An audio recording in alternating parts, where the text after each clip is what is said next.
त्रैकाल दृष्टा भवी जीवों के तारनहार शासनेश प्रभु श्रमण भगवान महावीर स्वामी के चरणों में कोटि कोटि वंदन।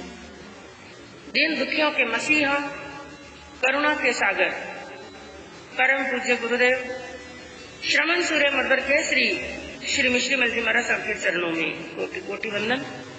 पाठ पर विराजमान परम श्रद्धेय, परम विदुषी, मधुर व्याख्यानी, सरल मना पूज्य गुरुनिधि महाराज साहब के चरणों में कोटि कोटि। धर्म प्रेमी बंधुओं, शीलवती माताओं बहनों, प्रतिदिन आपके समक्ष श्रीमद उत्तराध्ययन सूत्र का वांचन, उत्तराध्ययन सूत्र की जिनवानी की आराधना और साधना गतिमान है। आज 7वां दिवस है और प्रतिदिन आप प्रभु की जिनवानी का पान कर रहे हैं। तीर्थंकर प्रभु की अंतिम देशना श्रीमद उत्तराध्ययन सूत्र, ऐसी जिनवानी जो आत्मा का कल्याण करने वाली है, आत्मा को शुद्ध और पवित्र करने वाली है, आत्मा को निर्मल करने वाली है और आत्मा के कर्मों के मैल को धोकर के हमारी इस आत्मा को कंचन के समान कुंदन करने वाली है और मोक्ष का स्थान, अनंत सुख, अनंत बल, वीर्य और अजरता और अमरता को प्राप्त कराने वाली है, ऐसी जिनवानी। और साथ साथ में 6 दिनों से आपके सामने वर्णन चल रहा है समोसरण का, कि कैसे होती है समोसरण की रचना, कौन करते हैं समोसरण की रचना, वो दिव्य स्थान कैसा होता है, कहाँ पर 12 प्रकार की परिषद बैठती है, कहाँ पर तीर्थंकर प्रभु विराजमान होते हैं। और उसके साथ साथ में वर्णन चला था प्रभु की जो देशना है, तीर्थंकर प्रभु की जो वाणी है, उसके अतिशय कौन कौन से और कितने अतिशय बताए गए? 35। कुल अतिशय कितने बताए? 35, जिनके अंदर आपके सामने 25 अतिशयों का वर्णन हो चुका है कि प्रभु की वाणी बड़ी सरल होती है, प्रभु की वाणी के अंदर स्व प्रशंसा और परनिंदा नहीं होती है और प्रभु की अमृतमय वाणी दूध और मिश्री के समान मधुर होती है और प्रभु किसी के मर्म भेदी वचन कहने वाले नहीं है और प्रभु की वाणी के अंदर किसी की खुशामद होने वाली नहीं है और प्रभु का जितना भी उपदेश होता है सार्थक होता है, निरर्थक शब्दों का उपयोग नहीं करते हैं और अपनी बात को संक्षिप्त के अंदर कहने के लिए अर्थ को छोटा मोटा करके काट छांट करके कुछ भी बनाने वाले नहीं है और प्रभु की वाणी के अंदर व्याकरण की पूर्ण शुद्धि होती है। और उसके बाद में 26वां बोल बताया गया, मध्यम रीति से बोलते हैं। कैसी रीति से? मध्यम रीति से बोलते हैं। इसका अर्थ क्या हुआ कि जब भी प्रभु उपदेश देते हैं, और बंधुओं ये अतिशय केवल प्रभु के प्रवचन देते समय ही नहीं होते हैं, ऐसा नहीं है कि प्रभु देशना दे रहे हैं उस समय ये अतिशय होंगे, नहीं। चाहे वो देशना दे रहे हैं, चाहे सामान्य किसी से बात कर रहे हैं, चाहे एक जने से बात कर रहे हैं, चाहे 10 से, चाहे लाखों को देशना दे रहे हैं, ये अतिशय प्रभु के हमेशा हमेशा के लिए होते हैं। मध्यम रीति का अर्थ क्या हुआ कि जब प्रभु देशना देते हैं तो ना तो अधिक जोर से बोलते हैं, यानी आवाज इतनी जोरदार नहीं होती है कि कान उसको सहन ना कर सके, और ना ही इतनी अधिक धीमी बोलते हैं कि किसी को सुनाई ही ना दे, और ना ही बड़ी शीघ्रता पूर्वक, यानी जल्दी जल्दी जल्दी जल्दी बोले। और जैसे कल आपको बताया गया था कि प्रभु की देशना का एक अतिशय होता है, 1 योजन के अंदर यानी 12 किलोमीटर के अंदर जितनी भी परिषद विराजमान है, सबको भगवान की वाणी सुनाई देती है एक समान आवाज के।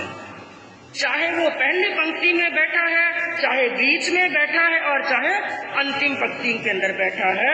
तो ऐसी मध्यम रीति से प्रभु बोलते हैं, ना अधिक जोर से, ना अधिक धीरे और ना ही अधिक शीघ्रता के साथ में, बल्कि मध्यम रीति के अंदर प्रभु देशना देते हैं।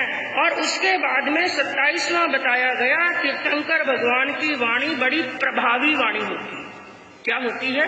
बड़ी प्रभावी वाणी होती है, क्योंकि प्रभु की वाणी सुनकर के श्रोता बड़े प्रभावित हो जाते हैं और प्रभावित होकर के सहज ही उनके मुख से शब्द निकलते हैं। किनके? श्रोताओं के। जैसे कई बार आप प्रवचन के अंदर जाते हैं, कई साधु संतों का प्रवचन या किसी विषय के ऊपर आपको बात बड़ी दिल में लग गई, आपको बड़ा आनंद आया, क्योंकि सबकी वाणी की जो लब्धि है वो बंधुओं एक जैसी नहीं होती है। प्रवचन तो सब देते हैं और सामान्य इंसान भी बोलते तो सब हैं, लेकिन वाणी की एक लब्धि है। जैसा हमारा नाम कर्म का उदय चल रहा है, शुभ नाम कर्म का उदय है, तो हम जब बोलते हैं तो सामने वाले को मीठा लगता है, अच्छा लगता है और सामने वाला चाहता है इस इंसान से 4 बातें और सुनो या इससे थोड़ी देर और बातचीत करूं। और यदि शुभ नाम कर्म के स्थान पर अशुभ नाम कर्म का उदय है, ऐसे मनुष्य के मुख से निकले हुए 4 शब्द भी कोई सुनना नहीं। तो कई संत सतियों के प्रवचन के अंदर, आचार्य उपाध्याय के प्रवचन के अंदर, यानी चारित्र आत्माओं की धर्म सभा में आप जाते हैं, कई बार तो इतना आनंद आ जाता है, इतना आनंद आता है, सहजा ही आप लोगों के मुख से क्या निकलता है? बाजी आज तो आनंद आ गया, निकलता है कि नहीं? ऐसे ही जब तीर्थंकर प्रभु की वाणी, और संतों के साथ में तो ऐसा कभी कभी होता है, लेकिन तीर्थंकर भगवान की वाणी इतनी प्रभावी होती है, उस वाणी को सुन करके श्रोतागण इतने प्रभावित होते हैं, इतने प्रभावित होते हैं, सहजा ही उनके मुख से शब्द निकल जाते हैं, आहा धन्य है प्रभु की उपदेश देने की शक्ति को, धन्य है प्रभु की ऐसी भाषण शैली को। हमारा आत्मा का रोम रोम प्रफुल्लित हो गया, हमारे रोंगटे खड़े हो गए, मन के अंदर प्रसन्नता होने लगी और मन के अंदर आत्मा के भीतर शांति का झरना बहने लगा। ऐसी प्रभावी वाणी होती है। और 28वां बताया गया चित्रात्मक शैली। कौन सी शैली होती है?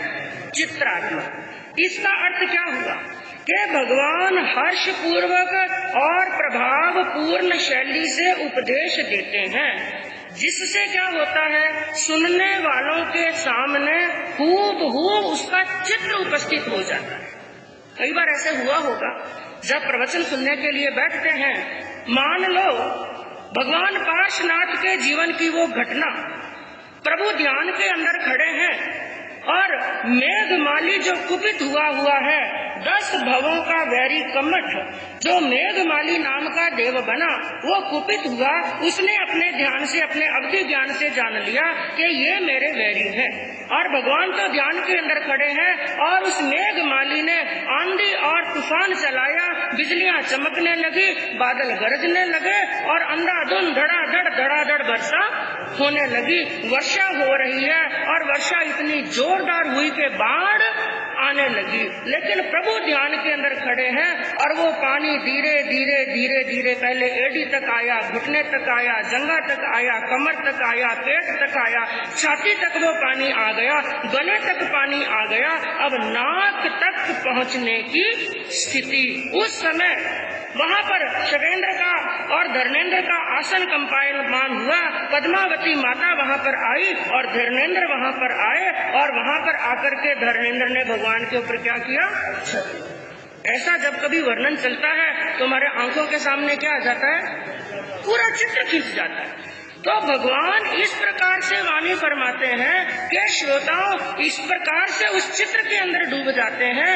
उन श्रोताओं को क्या लगता है कि ये घटना के हम साक्षी हैं, ये घटना हमारी ही आंखों के सामने घट रही है। और कई बार जब आप भी साधु संतों के प्रवचन के अंदर बंधुआ ऐसे डूब जाते हैं ना, तो कौन आया, किधर बैठा, क्या आवाज हो रही है, कौन से बच्चे शोर कर रहे हैं, कुछ भी पता चलने वाला नहीं, क्योंकि हम किसमें डूबे हुए हैं, उस वाणी के अंदर, उस प्रवचन के अंदर डूबे हुए हैं। ऐसा लग रहा है वो पूरा चित्र हमारी आंखों के सामने खिंच गया।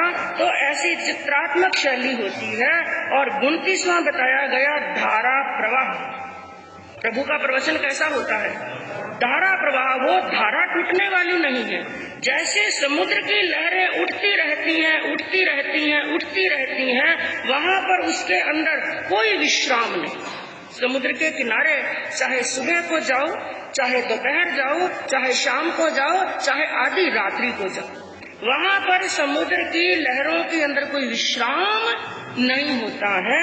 उसी प्रकार भगवान जब धर्म कथा कहते हैं तो बीच में विश्राम लेने वाले ना कोई विश्राम है, ना कोई विलंब है, बल्कि धारा प्रवाह अपना प्रवचन देते रहते हैं, जिनवाणी की वर्षा करते रहते हैं।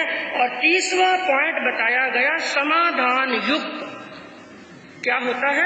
समाधान। समाधान यानी कोई भी श्रोता अपने मन के अंदर कोई प्रश्न लेकर के आया कि आज मैं जाऊंगा और भगवान के समक्ष अपना ये प्रश्न रखूंगा और प्रश्न का समाधान प्राप्त करूंगा। लेकिन कहते हैं भगवान की वाणी तो ऐसी होती है, सामने वाले को प्रश्न पूछने की आवश्यकता ही नहीं है। उस वाणी के अंदर ही उस प्रश्न का क्या आ जाता है? समाधान आ जाता है। या फिर क्या होता है, कोई स्पेशल प्रश्न पूछने के लिए गया, जैसे आपने अंतकृत दशांग सूत्र के माध्यम से सुना, जब अणिय सेन कुमार आदि 6 मुनियों को देख करके देवकी महारानी के मन के अंदर एक विचार उत्पन्न हुआ, क्या अति मुक्त मुनि के जो शब्द थे वो मिथ्या हो गए, वो असत्य हो गए? मैं अभी जाऊं, हाथ कंगन को आरसी क्या, भगवान यहीं पर विराजमान है, मैं भगवान के पास में जाऊं और भगवान के दर्शन कर, वंदन कर, भगवान के सामने अपने मन का प्रश्न रखूं। लेकिन जैसे ही देवकी महारानी पहुंची, वंदन किया, नमस्कार किया, देवकी बोले, इसके पहले कौन बोल गई? भगवान ने फरमा दिया, हे देवकी, क्या ऐसा प्रश्न लेकर के, ऐसी जिज्ञासा लेकर के मेरे सामने आई है? और गौतम स्वामी का भी आप वर्णन पढ़ते हैं कि गौतम स्वामी भी बड़े अहंकार के साथ में गए थे। घमंड तो था, लेकिन उनके मन के अंदर किसी प्रकार का पूर्वापर आग्रह नहीं था। और उनके मन के अंदर एक जिज्ञासा थी। जब से उन्होंने ये रास्ता पकड़ा, संन्यास का रास्ता, ज्ञान का रास्ता पकड़ा, तब से उनके मन के अंदर एक बात थी, मेरे मन में जो शंका है, मेरे मन में जो प्रश्न है, इस प्रश्न का जो समाधान कर देगा, उसी दिन मैं उनका शिष्यत्व स्वीकार कर लूंगा। तो जैसे ही गौतम को देखा, सबसे पहले तो प्रभु ने सीधी बात कही, आओ इंद्रभूति गौतम। नाम सुना, गौतम स्वामी ने मन में विचार किया, मेरा नाम ये कैसे जानते हैं? इसका मतलब इनको कोई ज्ञान है। लेकिन फिर अहंकार से चढ़ के बोलने लगा। उन्होंने क्या सोचा, मेरा नाम कौन नहीं जानता, पूरी दुनिया मेरा नाम जानती है। लेकिन फिर दूसरी बात, प्रभु ने जो शंका इतने वर्षों से गौतम स्वामी के मन में थी, उन्होंने वही बात फरमाई। कहा, गौतम, क्या तुम्हारे मन के अंदर जीव के प्रति, आत्मा के प्रति इस प्रकार की शंका है? तो कहने का तात्पर्य क्या हुआ, जो मन के अंदर प्रश्न लेकर के जाते हैं, उसका समाधान अपने आप ही हो जाता है। और 31वां बताया गया सापेक्ष वचन। उनके वचन कैसे होते हैं? सापेक्ष। सापेक्ष का अर्थ क्या होता है? अपेक्षा सहित। यानी जो पहले बात कही और बाद में बात कही, उन दोनों बातों को जोड़ने के लिए, पहली बात का पूरा अर्थ समझाने के लिए और दूसरी बात का अर्थ उससे जुड़ता है, उन दोनों बातों का बराबर अर्थ समझाने के लिए जिन शब्दों की, जिन वाक्यों की, जिस अर्थ की, जिस उदाहरण की या जिस दृष्टांत की आवश्यकता पड़ती है, अपेक्षा होती है, उन शब्दों का, उन वाक्यों का, उन अर्थ का क्या करते हैं? इस्तेमाल करते हैं।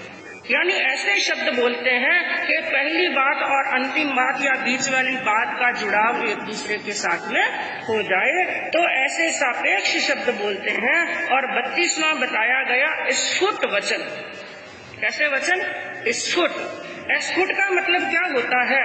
जो अर्थ है, जो पद है, जो वर्ण है, जो वाक्य है, वो एकदम खुले खुले बोलते हैं, एकदम साफ और सुथरे बोलते हैं, इधर उधर भेल संभेल नहीं करते हैं। और 33वां बताया गया सात्विक वचन। भगवान के वचन कैसे होते हैं? सात्विक। क्योंकि बंधुओं वचन भी कई प्रकार के होते हैं। जैसे एक बार आपके सामने प्रसंग चला था कि भोजन भी 3 प्रकार का होता है। कितने प्रकार का? 3। कौन कौन सा? सात्विक, राजसिक और तामसिक। इसी प्रकार वचन भी 3 प्रकार के होते हैं। तो जैसे भोजन, सात्विक भोजन हमारे शरीर को निरोगता देने वाला है, इसी प्रकार जो सात्विक वचन होते हैं ना, और सुनने वाले के मन के अंदर यदि कषाय जागृत हो रही है, क्रोध आ रहा है, और या फिर अहंकार है, या किसी के प्रति द्वेष की भावना है। जैसे आप लोग भी धर्म सभा के अंदर जाते हैं, कई बार क्या होता है, धर्म सभा में जाने का समय है और घर के अंदर किसी के साथ में क्या हो गई? खटपट हो गई, या फिर एक दिन पहले कोई लॉस लग गया, इसलिए दिमाग में क्या चल रहा है? टेंशन। दुकान पर किसी के साथ में लड़ाई झगड़ा हो गया तो भी मन क्या है? अशांत। लेकिन कई बार क्या होता है, ऐसी अशांति लेकर के जब हम धर्म स्थान पर जाते हैं, धर्म स्थान की ये विशेषता होती है कि हमारा चित्त क्या हो जाता है? शांत। धर्म स्थान पर जाते हैं, आपने कई बार देखा होगा, धर्म स्थान चाहे कोई भी हो, आप चाहे मंदिर में जाएं, चाहे स्थानक के अंदर जाएं, चाहे उपाश्रय में जाएं, कहीं पर भी जब आप धर्म स्थान में जाते हैं, वहाँ की वाइब्रेशन ऐसी होती है, वहाँ के पुद्गल इतने शुभ होते हैं कि हमारा उद्विग्न हुआ मन अपने आप शांति को प्राप्त हो जाता है। और ऐसा लगता है ऐसे स्थान पर थोड़ी देर और बैठे रहे तो अच्छा। और इसी के स्थान पर जब क्रोध आया हुआ है, मन अशांत है, चित्त उद्विग्न है, आप होटल में जाओ, थिएटर में जाओ, क्या मन शांत होगा? नहीं, और ज्यादा उद्विग्नता आती है।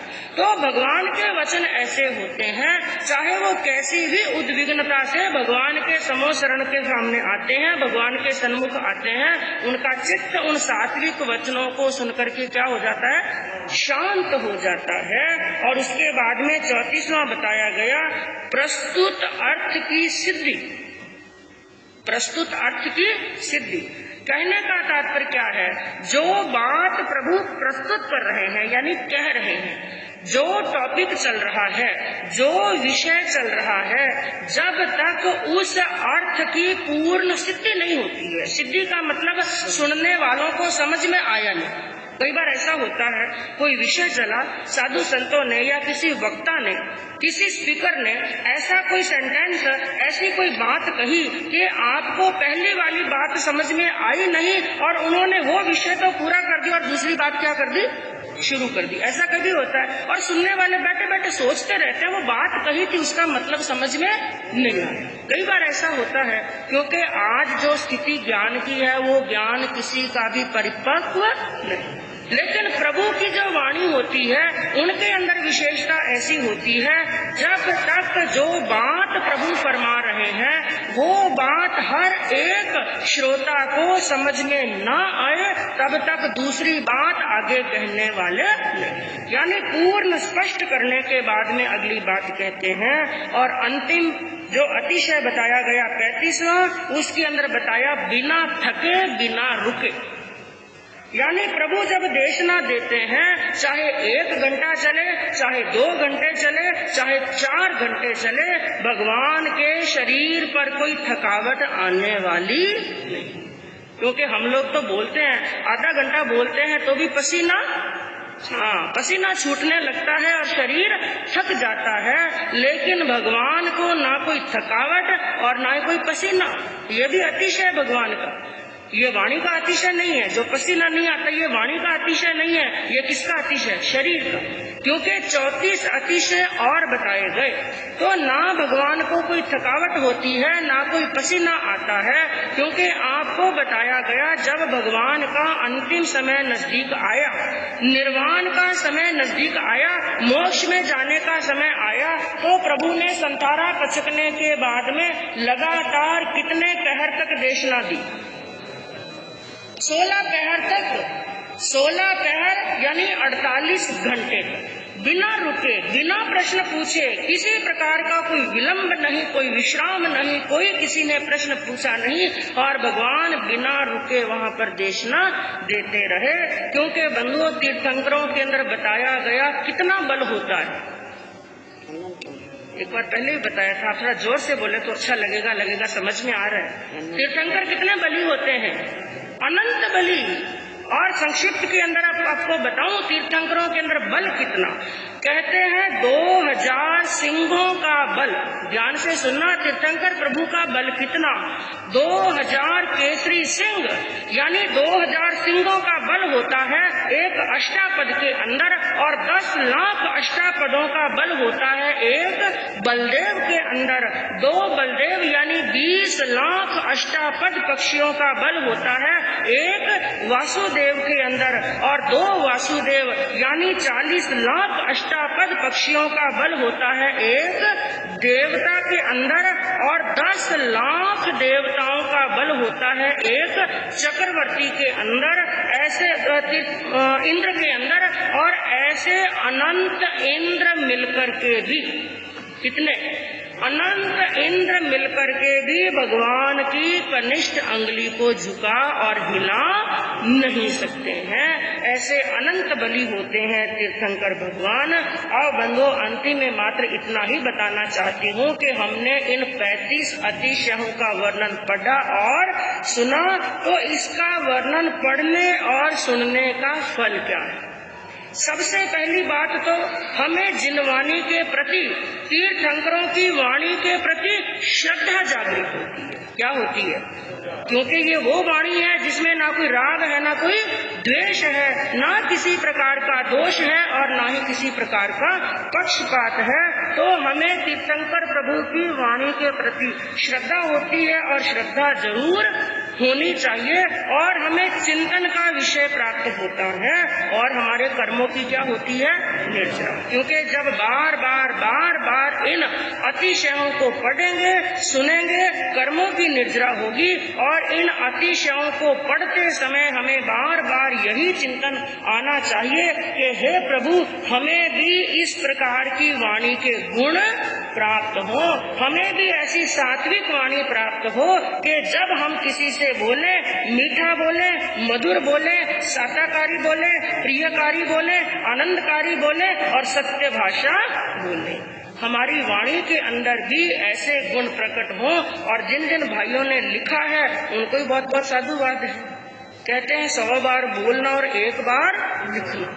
आज लिखा हुआ है, कभी कभी जब समाहित करने के लिए बैठेंगे और ये किताब खुलेगी तो इसका बार बार क्या करेंगे? स्वाध्याय। ये भी स्वाध्याय है। स्वाध्याय केवल आगमों को पढ़ना ही स्वाध्याय नहीं, ये भी क्या है? स्वाध्याय। और सबसे बड़ी स्वाध्याय है, क्योंकि तीर्थंकर भगवान का नाम सिमरन करने से, गोत्र सिमरन करने से और उनके गुणों का नाम स्मरण करने से भी हमारे अशुभ कर्मों की निर्जरा होती है, तो ऐसा फल प्राप्त होता है। तो बंधुओं, भगवान की वाणी के ये 35 अतिशय का वर्णन आपके सन्मुख चला, और आज आपने स्वाध्याय सुना श्रीमद् उत्तराध्यायन सूत्र के 7वें अध्ययन का, जिसका नाम बताया गया एलयम, और इसको 2 नामों से जाना जाता है। कहीं कहीं पर इसका नाम एलकीय बताया गया और कहीं कहीं पर इसका नाम उर्भ्रीय बताया गया। क्या बताया गया? उर्भ्रीय। किसे कहते हैं एलकीय और किसे कहते हैं उर्भ्रीय? ये तो दोनों एक दूसरे के पर्यायवाची शब्द हैं। और इसका अर्थ होता है, एलकीय का, एलयम का अर्थ होता है मेमना। क्या होता है? मेमना, या बकरी का बच्चा या भेड़ का बच्चा।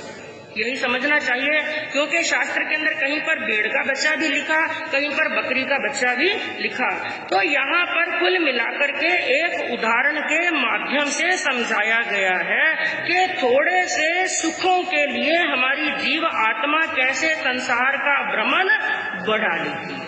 एक बकरे का दृष्टांत देकर के यहाँ पर, और एक नहीं दो दो तीन तीन दृष्टांत इस अध्ययन के अंदर दे रहे।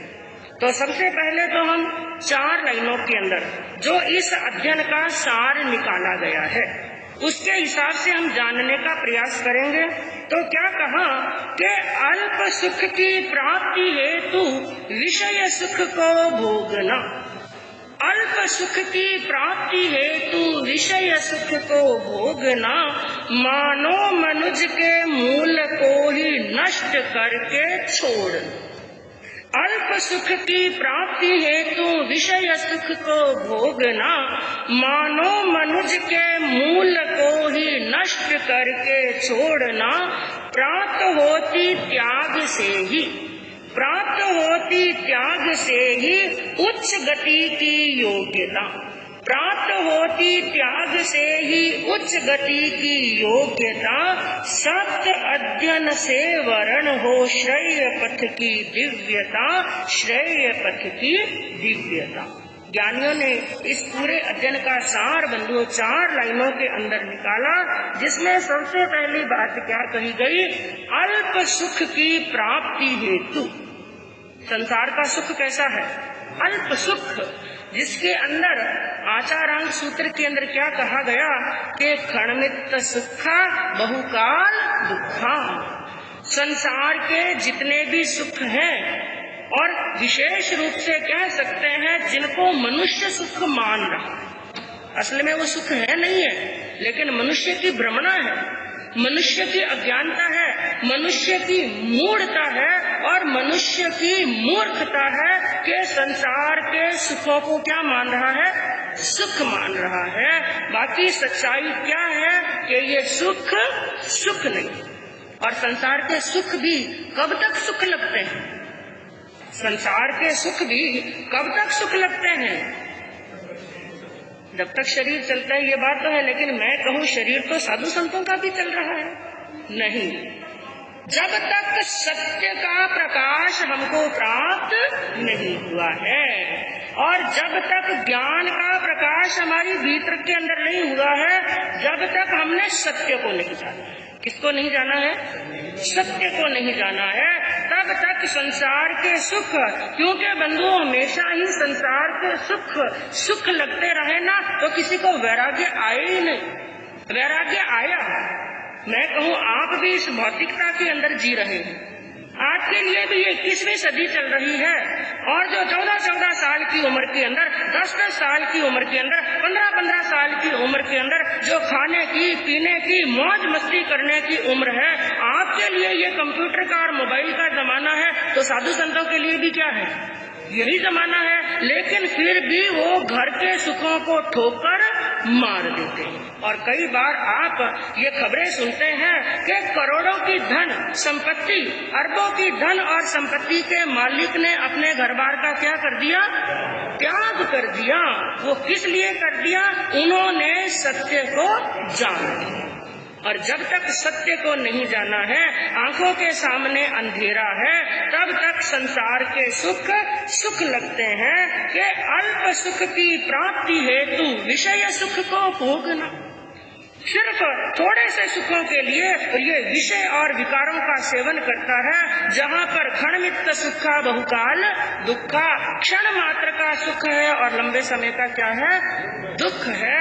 जैसे इसके अंदर बंधु एक दृष्टांत बताया गया है, एक बकरी का। बकरी का बच्चा है, एक बकरा है, छोटी उम्र का है, अभी छोटा है।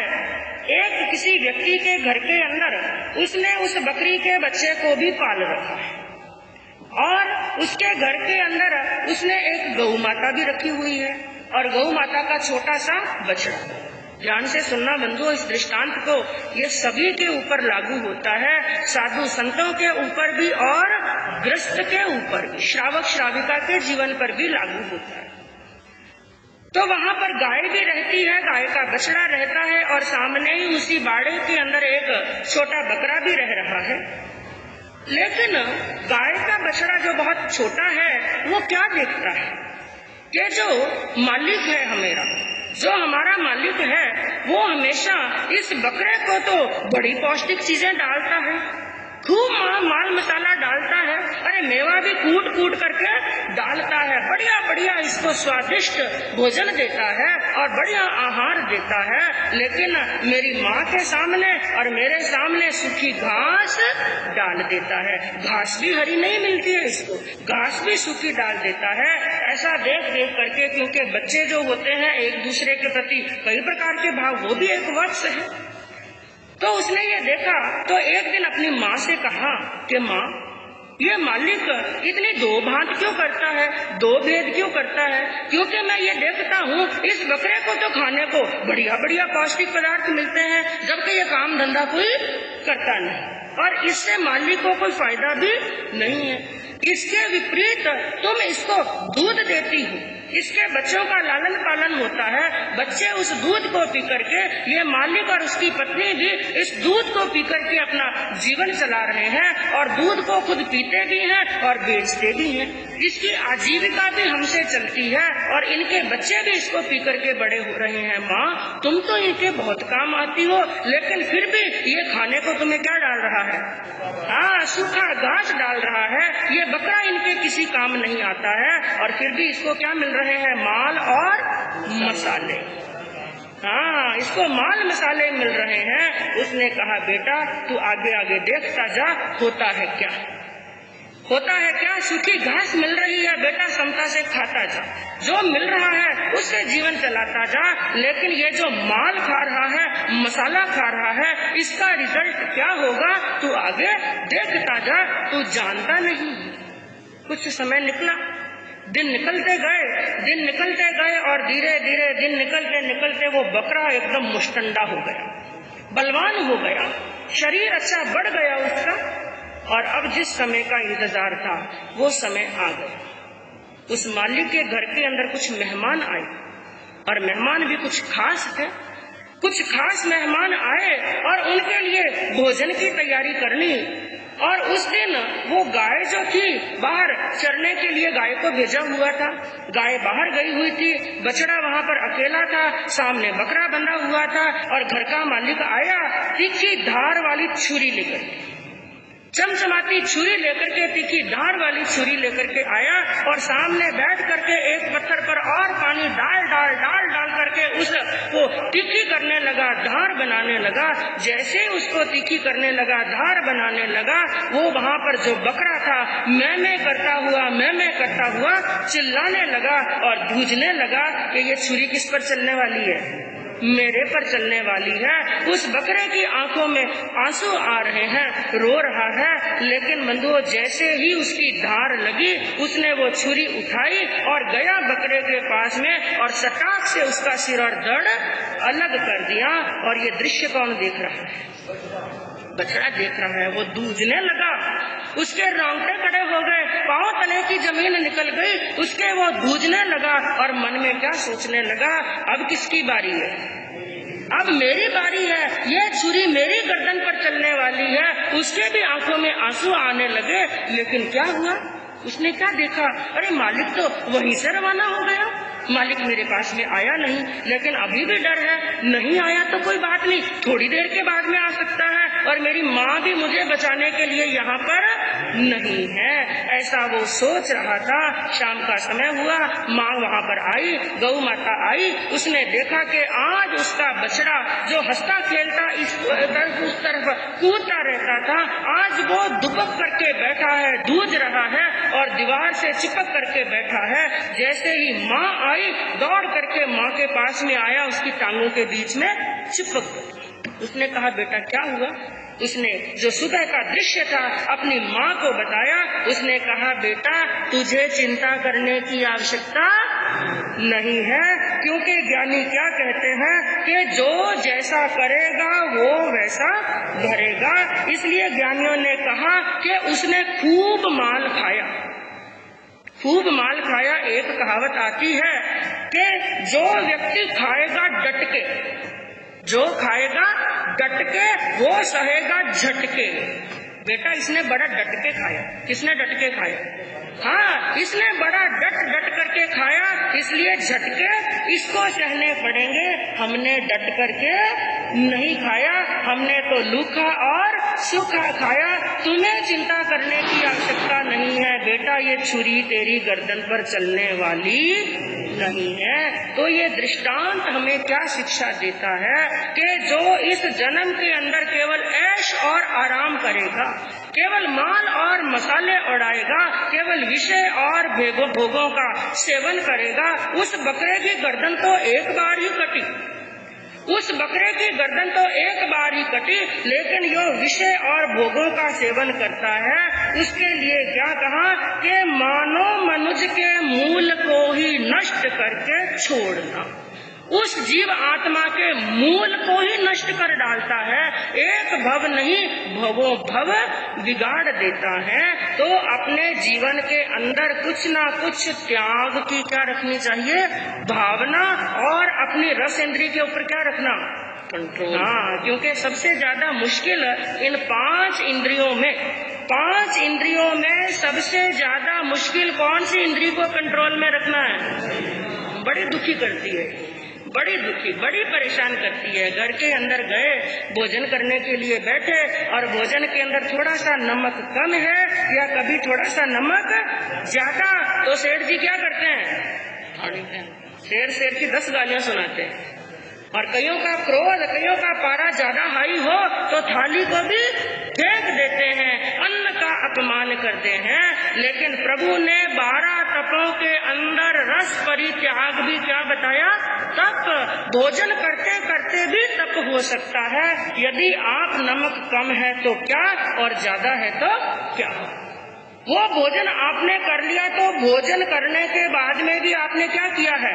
तप किया है। एक और दृष्टांत बंधुओं संक्षिप्त के अंदर आपको बताऊं, इसके अंदर जो एक मुख्य दृष्टांत आता है एक राजा का। क्या दृष्टांत आता है?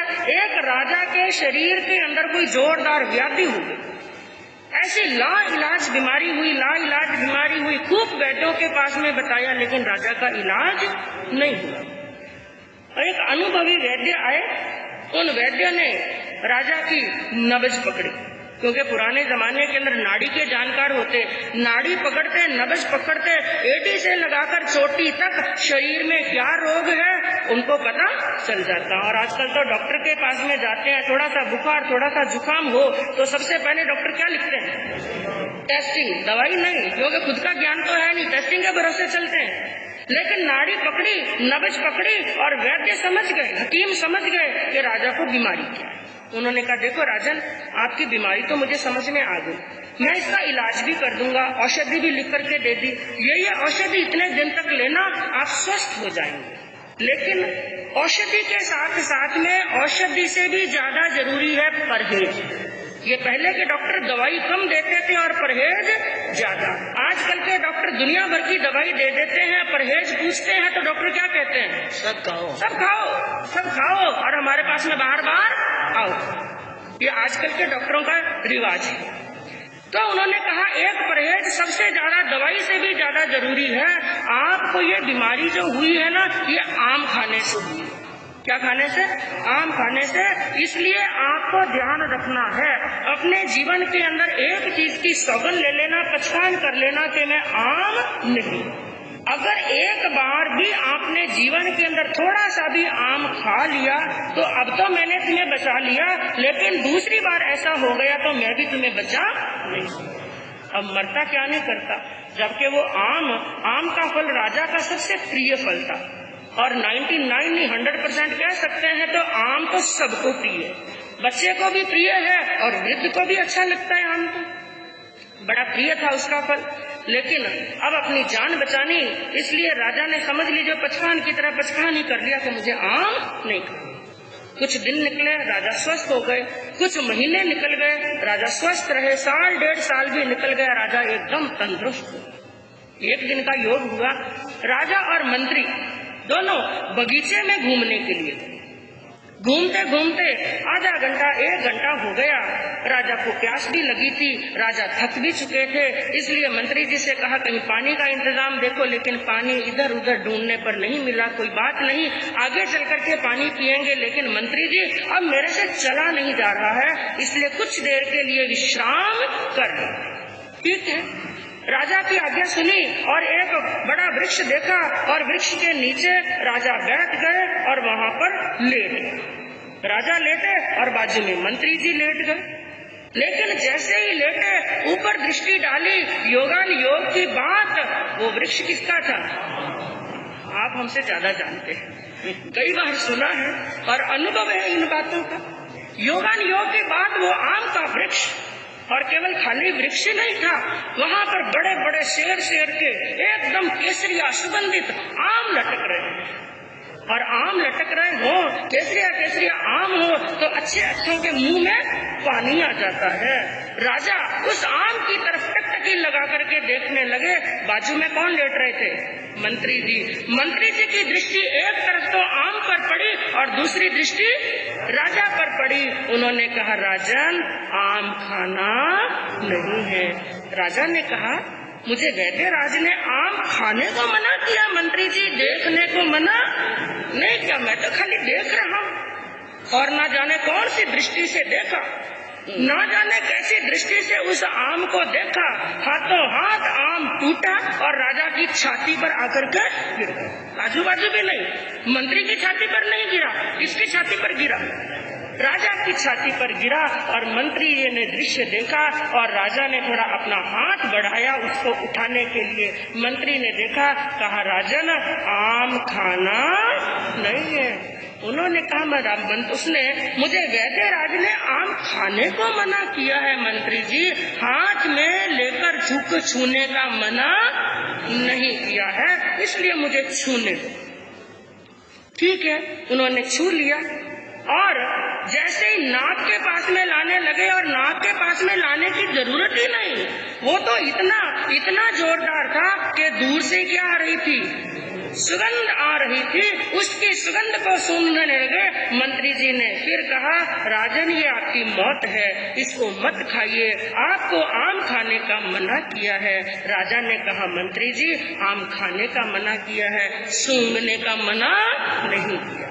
जब जोरदार सुगंध बंधु उनके नाक के अंदर गई, अब राजा से रहा नहीं गया और उन्होंने अपनी कमर से कटार निकाली, हाथों हाथ आम को सुधारा और एक पीस जैसे ही मुख में रखने लगे। मंत्री ने खूब समझाने का प्रयास किया, राजन, ये आम नहीं, आपके लिए जहर है। उन्होंने कहा, मंत्री, पूरे का पूरा थोड़ी ना खा रहा हूँ, पूरे का पूरा थोड़ी ना खा रहा हूँ, अरे थोड़ा टेस्ट ले रहा हूँ, बड़ा समय हो गया मुझे खाए हुए। मनुष्य यही तो संसार के अंदर कहता है, बस थोड़ा ही तो कर रहा हूँ, जरूरी ही तो कर रहा हूँ, और ऐसे करते करते अपनी आत्मा को दलदल के अंदर फंसा लेता है। कहा, बस थोड़ा ही टेस्ट कर रहा हूँ। जैसे ही आम को सुधार करके एक पीस उन्होंने खाया और उसने रिएक्शन करना शुरू कर दिया, क्योंकि जो दवाई हमें सूट नहीं करती, छोटी सी गोली भी, एक छोटी सी गोली भी यदि एक्शन के स्थान पर रिएक्शन कर देती है तो शरीर के अंदर भयंकर व्याधि भी हो जाती है और प्राण भी निकल जाते हैं। अब जैसे ही आम खाया, उसने भी अपना रिएक्शन शुरू किया और राजा के शरीर में वेदना शुरू हो गई और अब वो तड़पने लगे, रोने लगे और मंत्री के साथ में सामने भीख मांगने लगे, हे मंत्री, मैं मर रहा हूँ, मुझे बचा लो, मैं मरना नहीं चाहता हूँ, मेरी रक्षा कर लो। उसने कहा, राजन, मेरे हाथ में नहीं है। और जब तक राजा को महलों में लाए और वैद्य को बुलाए, तब तक तो चिड़िया उड़ गई, तब तक तो चिड़िया खेत चुक करके उड़ चुकी थी और आत्मा शरीर में से निकल चुकी थी। तो कहने का तात्पर्य बंधुओं क्या है, उन्होंने आम का एक पीस खाया, बिल्कुल थोड़ा सा। उसी प्रकार होते हैं संसार के विषयों के सुख। तो इस अध्ययन के अंदर प्रभु यही देशना देना चाहते हैं, संसार के जितने भी सुख हैं वो थोड़े हैं और उसके पीछे लंबे दुखों की कतार लगी हुई है। केवल इन थोड़े समय के सुख के लिए अगले उच्च गति का जो बंध बंधने वाला है, खूब सब हम सुखों का भोग करने वाले हैं, उन सुखों के अंदर बाधा पैदा कर देते हैं। तो हम इन विषय सुखों में ना पड़ करके, राग में ना पड़ करके वैराग्य के रास्ते पर आगे बढ़ेंगे बंधुओं, तो इस ब्रह्म पर ब्रह्म कल्याण होगा। इसी भावना से